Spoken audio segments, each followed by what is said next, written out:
दोस्तों, अगर कोई आपसे पूछे कि 17 साल की उम्र में युवा अक्सर क्या करते हैं, तो आपका जवाब होगा मौज मस्ती, दुनियादारी से बेखबर रहते हैं। लेकिन नरेंद्र मोदी के लिए ये बात फिट नहीं बैठती।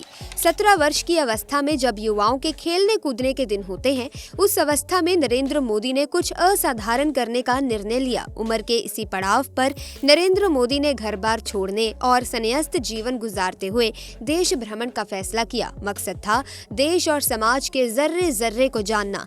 इसमें वे कामयाब भी हुए और देसी समाज को जानने बूझने के बाद आज वे प्रधानमंत्री के तौर पर सेवा दे रहे हैं।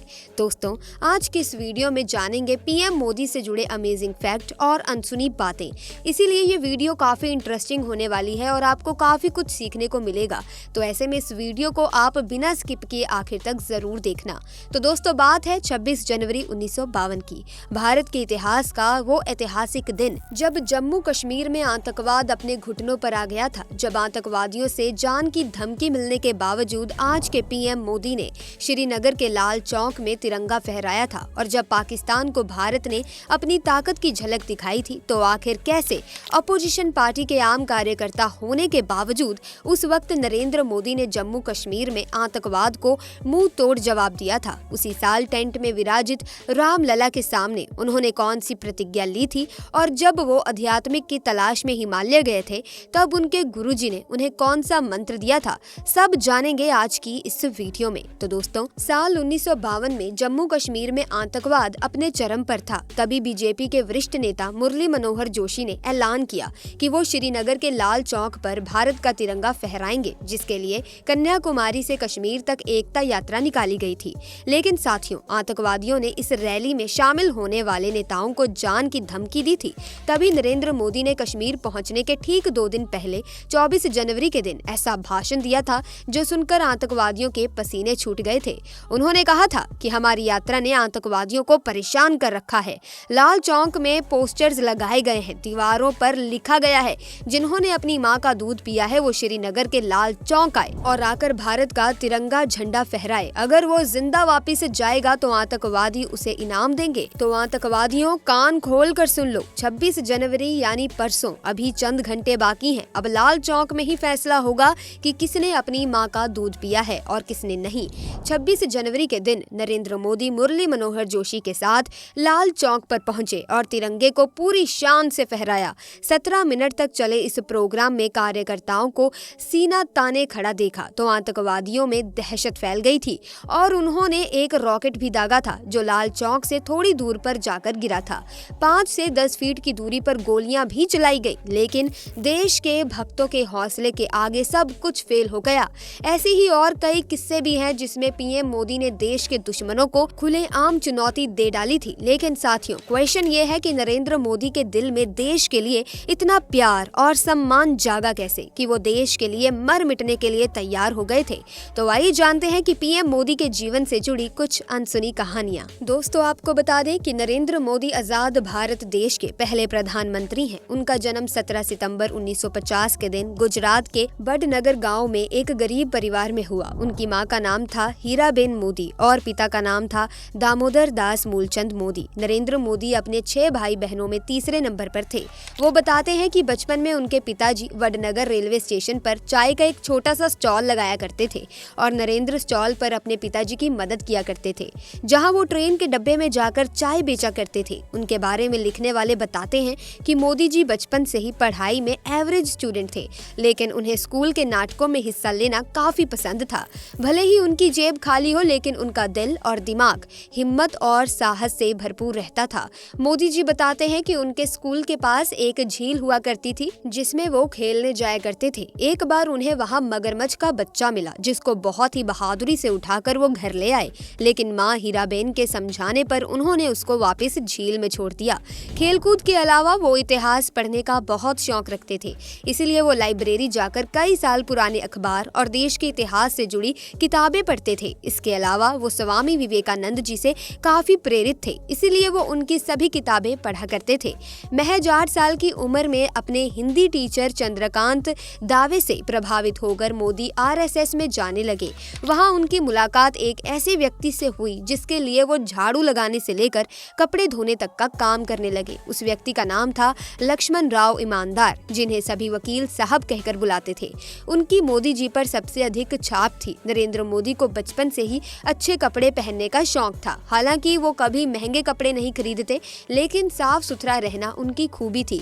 उनका स्टाइल बचपन से ही काफी अलग रहा है। वो कभी बाल बढ़ाते थे तो कभी बड़ी मूंछ रखते थे, कभी सरदार के गेटअप में आ जाते थे। 12 वर्षीय नरेंद्र मोदी के दिल में देशभक्ति तब जाग उठी जब 1962 में भारत और चीन के बीच भयंकर युद्ध छिड़ गया था, जिसमें भारत की हार ने 12 साल के नरेंद्र मोदी को झकझोर कर रख दिया और उन्होंने देश की सेवा करने के लिए सेना में भर्ती होने की ठान ली। मगर पैसों की कमी होने की वजह से वो आर्मी स्कूल तो नहीं जा पाए, लेकिन उन्होंने एनसीसी ज्वाइन कर ली। फिर 1965 में हुई इंडो पाक जंग के दौरान उन्होंने भारतीय सैनिकों की काफी सेवा की थी। दरअसल जब भी वडनगर स्टेशन पर सैनिकों से भरी ट्रेन आती थी तो मोदी जी उन्हें चाय और खाना पहुंचाया करते थे। बचपन से ही स्वामी विवेकानंद को अपनी प्रेरक मानने वाले नरेंद्र मोदी 1987 में अपना पारिवारिक जीवन त्याग कर स्वामी विवेकानंद की दीक्षा लेने दीक्षा मठ जा पहुंचे, लेकिन वहां उन्हें दीक्षा नहीं दी गई क्योंकि रामकिशन मिशन का सन्यासी बनने के लिए उनका ग्रेजुएट होना जरूरी था। लेकिन वो ग्रेजुएट नहीं थे, मगर दुखी ना होते हुए वो अध्यात्म की तलाश में हिमालय जा पहुंचे,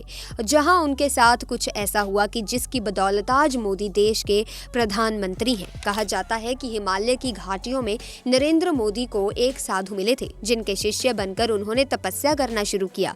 इसके साथ भगवा वस्त्र और कमंडल लेकर इन्होंने कई राज्यों में यात्रा करना शुरू किया। इसी बीच एक दिन उनके गुरुदेव ने उन्हें बुलाया और कहा कि बालक नरेंद्र, तुम कर क्या रहे हो? नरेंद्र कुछ समझ नहीं पाए। तभी गुरुजी बोले, तुम्हारे पास 2 रास्ते हैं।